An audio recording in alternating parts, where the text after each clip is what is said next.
Given two independent events A and B such that P of A 0.3, P of B 0.6. Find 4 divisions இருக்கு. ஒன்னா பார்க்கலாம். P of A and B. P of A and B and அப்படின்னா intersection. So P of A intersection B கண்டுபிடிக்கணும். என்ன கொடுத்தாச்சு? A and B are independent ன்னு கொடுத்தாச்சு. அப்ப P of A intersection B is equal to P of A into P of B. சரியா? இப்ப first division. P of A and B. அப்ப P of A intersection B. Given A and B are independent. So P of A into P of B. Reason எழுதிருங்க. Given A and B are independent.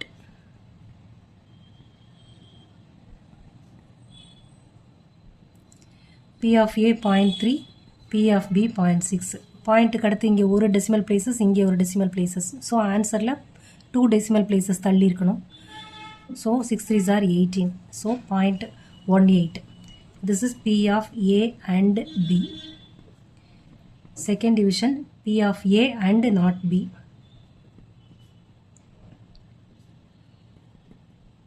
அப்படின்னா P of A and அப்படின்னு சொன்னோம்னா intersection. Not B னா B dash. சரியா? இதை கண்டுபிடிக்கிறதுக்கு P of A தெரியும், P of B தெரியும், A intersection B தெரியும். ஸோ இந்த 3 வேல்யூஸ் வச்சு தான் நம்ம கண்டுபிடிக்கணும். ஓகே, இப்போ இந்த A intersection B the whole dash-ஐ எப்படி எழுதலாம் அப்படின்னு பார்க்கலாம்.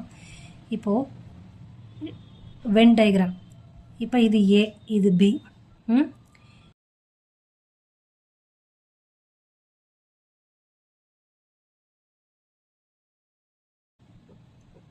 இது A. B dash அப்படின்னா என்ன பண்ணுவீங்க? இது A, இது B. B டேஷ்னா B சுத்தமாகவே வரக்கூடாது. அப்போ என்ன பண்ணணும்? இந்த A இன்டர்செக்ஷன் Bயை விட்டுறணும். இது என்னது? B dash. இது ஏன்ற இமேஜ், இது B டேஷ்ன்ற இமேஜ். சரியா? A இன்டர்செக்ஷன் B டேஷ் வேணும் அப்படின்னா இது ரெண்டுத்துக்கும் காமனாக எது இருக்குது? இந்த இன்டர்செக்ஷன் பார்ட் இல்லாமல் இருக்கிறது இருக்குது. சரியா? இதுதான் காமனான ஏரியா. அப்பனா இது A இன்டர்செக்ஷன் B டேஷ். சரியா? இப்போ A இன்டர்செக்ஷன் B டேஷை வேற எப்படி நோட் பண்ணலாம், எழுதலாம்? இந்த ஏல A இன்டர்செக்ஷன் Bயை சப்ட்ராக்ட் பண்ணால் முடிஞ்சிருச்சா? இந்த part intersection for both A and B, common for both A and B. அப்போ இந்த பார்ட்டை லீவ் பண்ணணும் அப்படின்னா ஏல A இன்டர்செக்ஷன் Bயை எடுத்துட்டோம்னா இந்த பார்ட் வருதா? ஸோ அதான் இங்கே யூஸ் பண்ண போகிறோம். சரியா? இப்போ P of A intersection B டேஷ்னா P of A minus P of A intersection Bன்னு யூஸ் பண்ண போகிறோம். So that is equal to P of A minus P of A intersection B. இப்போ ஏன் இதை P of A intersection B dash இப்படி எழுதுறோன்றது தெரிஞ்சிருச்சா? Okay, இந்த வேல்யூஸ்லாம் known values. This is 0.3, இது 0.18. இதை சப்ட்ராக்ட் பண்ணிடலாமா? அப்போ 0.30, 0.18 சப்ட்ராக்ட் பண்ணால் இங்கே 1. அப்போ 0.12 இதுதான் answer. Next P of A or B. R அப்படின்னா யூனியன். சரியா? அப்போ P of A union B வேணும். அதுக்கான ஃபார்முலா என்ன? P of A plus P of B minus P of A intersection B. So இந்த எல்லா வேல்யூஸும் நமக்கு தெரியும். So 0.3 plus 0.6 minus 0.18. So 0.9 minus 0.18 subtract பண்ணால் 0.72. சரியா? இப்போ fourth division P of neither A nor B.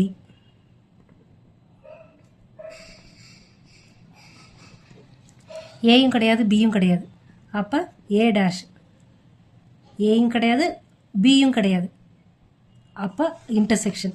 So A dash intersection ரெண்டுமே இருக்கணும்.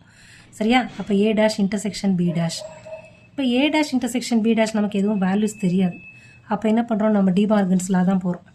அப்போ இது ரெண்டுத்துக்கும் உள்ள ஃபார்முலா என்ன? A dash intersection B டேஷ்னா A union B the whole dash இல்லையா? ஸோ அது யூஸ் பண்ணிக்கிறோம். So P of A union B the whole dash அது யூஸ் பண்ணிக்கலாம். இப்போ ஏ யூனியன் பி தான் நமக்கு தெரியும் இல்லையா?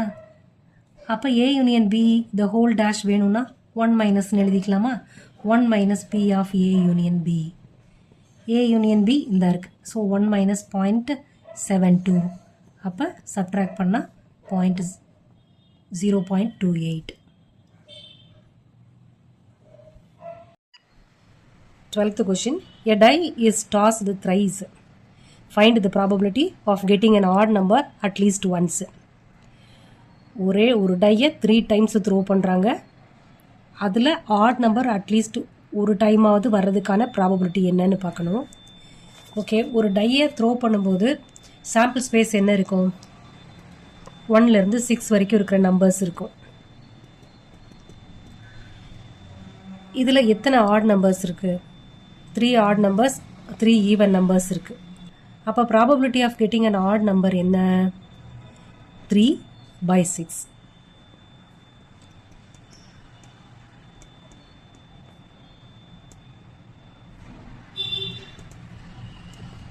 அப்போ 1/2ன்னு வரும். ஓகே, இதை அப்படியே வச்சுக்கோங்க. நம்மளோட கொஷினில் what is the probability of getting an odd number at least ஒன்ஸ்ன்னு இருக்குது இல்லையா? இப்போ காயினை த்ரோ பண்ணும்போது ஆட் நம்பரோ ஈவன் நம்பரோ வர்றதுக்கு ஈக்குவல் பாசிபிலிட்டிஸ் இருக்குது இல்லையா? அப்போ probability of odd number plus probability of even number equal to 1 அதானே? இந்த பாயிண்ட், இப்போ நான் சொன்ன இந்த பாயிண்ட் தான் இந்த ப்ராப்ளமில் யூஸ் ஆக போகுது. So probability of getting an odd number at least once. So ஒரு தடவையாவது ஆட் நம்பர் வரணும் அப்படின்னு இருக்காங்க. அப்போ நான் இங்கே என்ன எடுத்துக்கிறேன்? Probability of getting an odd number.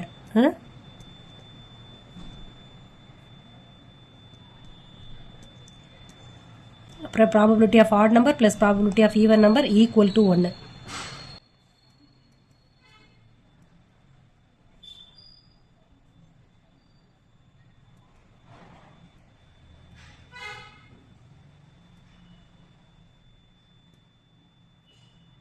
அப்போ நமக்கு தேவை probability of getting an odd number, அதாவது இந்த probability of getting odd number at least once. அதான் இதுக்கு பதில் ரீப்ளேஸ் பண்ணுறேன்.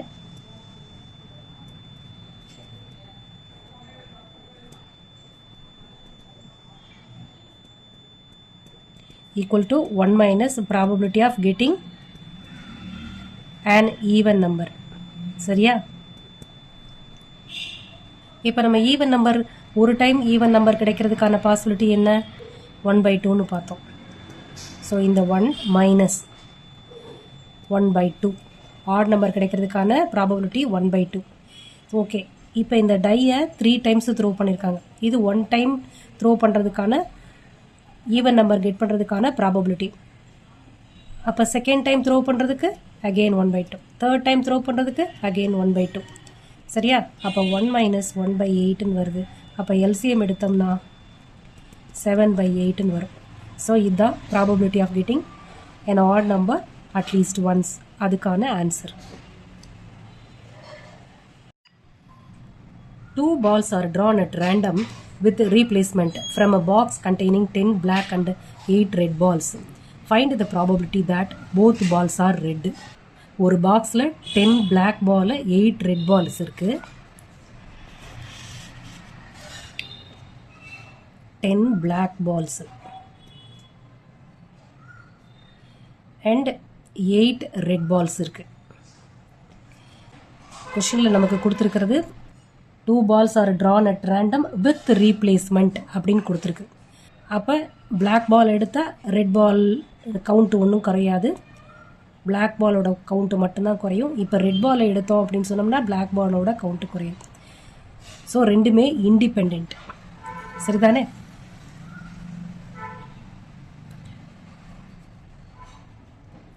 Okay, given balls are drawn at random with replacement, so it is independent. சரி, இப்போ கொஷின் ஃபர்ஸ்ட் டிவிஷன் என்ன இருக்குன்னா both balls are red.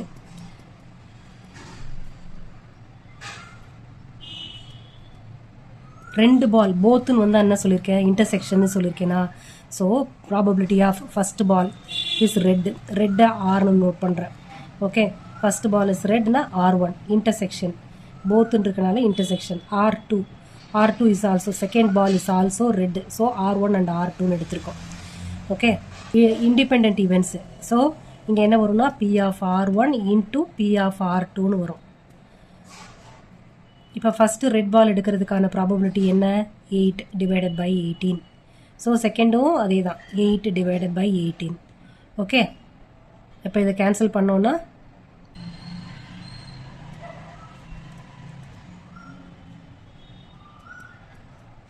Answer 16 by 81.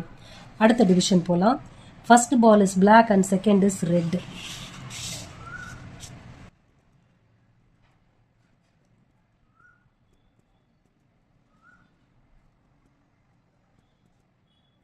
அப்போ இதுக்கான ப்ராபபிலிட்டி என்ன எழுதுவீங்க, அண்டுன்னு போட்டாலும் போத்துன்னு போட்டாலும் இன்டர்செக்ஷன் தான். ஸோ P ஆஃப் ஃபஸ்ட்டு ஒன்று பிளாக்கு, ஸோ பின்னு எழுதிக்கலாம். செகண்ட் ஒன்று ரெட்டு, ஸோ பி இன்டர்செக்ஷன் ஆர்னு எழுதிக்கலாம். ஸோ இண்டிபெண்ட் ஈவெண்ட்ஸ் தான் எல்லாமே.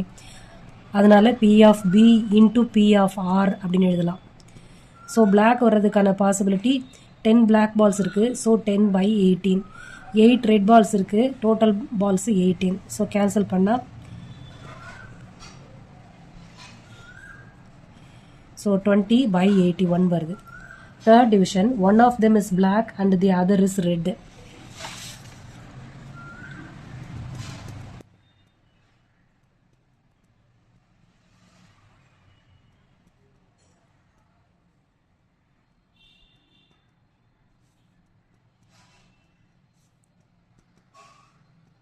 இப்போ அந்த எடுத்த ரெண்டு பாலில் ஒரு பால் பிளாக்கு ஒரு பால் ரெட்டு. ஃபஸ்ட்டு பிளாக் எடுத்து செகண்ட் ரெட் எடுத்துருக்கலாம், இல்லைன்னா ஃபஸ்ட்டு ரெட் எடுத்து செகண்ட் பிளாக் எடுத்துருந்துருக்கலாம். சரியா, அப்போ P of black intersection red or P of R. சரியா, ஆர் தான், அதனால தான் ப்ளஸ்ன்னு போட்டிருக்கோம். P of red intersection black. சரியா, ஃபஸ்ட்டு பால் பிளாக்காக இருந்து செகண்ட் பால் ரெட்டாக இருந்திருக்கலாம், இல்லைன்னா ஆர் அதான் ப்ளஸ்ஸு, இல்லைன்னா ஃபஸ்ட்டு ரெட் பால் எடுத்துகிட்டு ரெண்டாவது பால் பிளாக் எடுத்துருக்கலாம். சரியா, அதுக்கான ப்ராபபிலிட்டிஸ். ஓகே, எல்லாம் இண்டிபெண்ட் ஈவெண்ட்டுன்றனால P of B into P of R அதே தான் அங்கேயும் வருது. So twice of P of B into P of R. P of B அப்படின்னா பிளாக் பால் 10 தானே. So 10 by 18 into red ball 8. So 8 by 18. So cancel out பண்ணுங்கள்.